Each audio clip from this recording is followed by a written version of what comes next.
ये कहानी है 7 समुंदर पार, जहां चारों ओर राक्षसों का पहरा था और बीचों बीच बसा था एक महल जिसमें रहती थी दुनिया की सबसे खूबसूरत लड़की रानी पद्मिनी। हर राजा, हर योद्धा उसे अपना बनाने का सपना देखता था, लेकिन कोई उसके पास तक भी नहीं पहुंच सका, क्योंकि पद्मिनी तक पहुंचने के लिए सिर्फ ताकत नहीं बल्कि जान की बाजी लगानी पड़ती थी। और तब एक राजकुमार ने प्रतिज्ञा ली, जब तक पद्मिनी को नहीं लाऊंगा, अन्न का एक दाना नहीं खाऊंगा। और शुरू हुआ इतिहास का सबसे खतरनाक सफर। बहुत समय पहले की बात है। एक दयालु राजा था। उसके 6 बेटों की शादी हो चुकी थी, लेकिन सबसे छोटा बेटा अभी कुंवारा था। एक दिन वह महल में बैठा था कि उसे तेज प्यास लगी। उसने इधर उधर देखा तो सामने से उसकी छोटी भाभी आती दिखी। वह बोला, भाभी, एक गिलास पानी दे दो। भाभी को यह बुरा लग गया।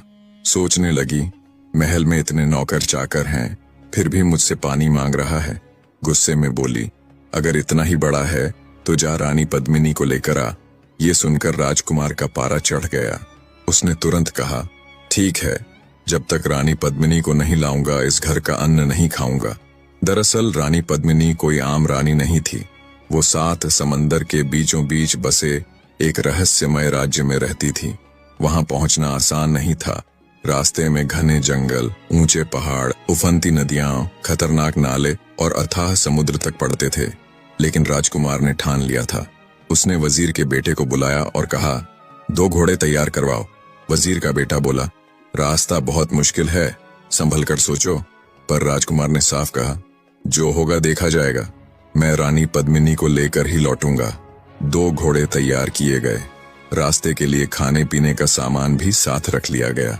फिर राजकुमार और वजीर का बेटा रानी पद्मिनी की खोज में निकल पड़े। उन्होंने पता लगाया तो मालूम हुआ कि रानी पद्मिनी सिंगल द्वीप नाम के एक टापू में रहती है, जहां पहुंचने के लिए सागर पार करना पड़ता है। और वहां रानी का महल चारों तरफ से राक्षसों से घिरा हुआ रहता है। उन राक्षसों की किलेबंदी को तोड़कर महल में घुसना लगभग असंभव था। वजीर के बेटे ने एक बार फिर राजकुमार को समझाया, अपनी प्रतिज्ञा छोड़ दो।